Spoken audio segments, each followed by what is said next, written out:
दोस्तों 31 अगस्त का दिन भारत के लाखों लोगों के लिए यादगार होने वाला है, क्योंकि जिस ऐप का लाखों लोग इंतजार कर रहे थे वो आखिरकार वापस आ रहा है। जी हां, टिकटॉक अनबैन। टिकटॉक एक बार फिर प्ले स्टोर और ऐप स्टोर पर नजर आने वाला है। क्या ये वापसी भारत के डिजिटल जगत को हिलाकर रख देगी? चलिए जानते हैं पूरी कहानी। 5 साल पहले की कहानी, साल 2020, जब भारत और चीन के रिश्ते बेहद तनावपूर्ण हो गए थे। लद्दाख की गलवान घाटी में हुई झड़प के बाद भारत ने कड़ा कदम उठाया। राष्ट्रीय सुरक्षा और डेटा प्राइवेसी का हवाला देते हुए भारत सरकार ने 200 से ज्यादा चाइनीज ऐप्स को बैन कर दिया। इनमें सबसे बड़ा नाम था टिकटॉक।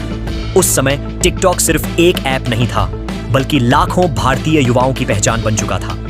टिकटॉक पर लोग अपना टैलेंट दिखाते थे, गाना गाते थे, एक्टिंग करते थे, डांस करते थे और लाखों लोगों की फैन फॉलोइंग तैयार हो गई थी। लेकिन अचानक बैन लगने से जैसे एक पूरी कम्युनिटी टूट गई। परंतु अब पिछले कुछ महीनों में भारत और चीन के रिश्ते धीरे धीरे सामान्य हो रहे हैं। व्यापार और कूटनीतिक बातचीत बढ़ रही है। इसी बीच एक बड़ा फैसला लिया गया है टिकटॉक और अली एक्सप्रेस को अनबैन करने का।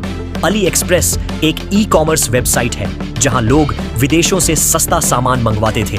वहीं टिकटॉक को लेकर भारत सरकार ने कुछ नई शर्तें रखी हैं। डेटा भारत में ही स्टोर करना होगा, कंपनी को भारतीय कानूनों का पालन करना होगा और कंटेंट को लेकर भी सख्त नियम लागू होंगे। यानी टिकटॉक अब पहले से ज्यादा सुरक्षित और कंट्रोल्ड माहौल में वापसी करेगा। अब बड़ा सवाल यह है कि जब टिकटॉक 31 अगस्त को प्ले स्टोर पर वापस आएगा तो क्या क्रिएटर्स दोबारा टिकटॉक पर लौटेंगे? क्या इंस्टाग्राम और यूट्यूब पर बने बड़े बड़े क्रिएटर्स अपने पुराने घर टिकटॉक की तरफ वापस जाएंगे? आपको बता दें कि टिकटॉक की वापसी सिर्फ एक ऐप की वापसी नहीं है। ये हजारों लाखों क्रिएटर्स के लिए एक नया मौका है। जिन्होंने बैन के बाद अपनी पहचान खो दी थी, वो अब फिर से स्टेज पर लौट सकते हैं।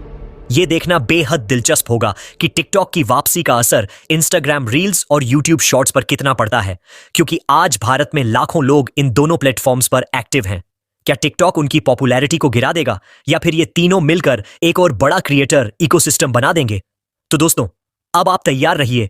31 अगस्त को टिकटॉक की धूम फिर से शुरू होने वाली है। 5 साल का इंतजार आखिरकार खत्म हो चुका है। अब ये आप पर है। क्या आप टिकटॉक की वापसी का स्वागत करेंगे या फिर रील्स और शॉर्ट्स पर ही टिके रहेंगे? लेकिन सबसे अहम बात, अभी तक यह तारीख सरकार की तरफ से कंफर्म नहीं की गई है, इसलिए किसी भी अफवाह पर भरोसा मत कीजिए। और हां, किसी भी गलत लिंक पर क्लिक करके टिकटॉक डाउनलोड करने की कोशिश बिल्कुल मत कीजिए, वरना आप धोखाधड़ी के शिकार हो सकते हैं।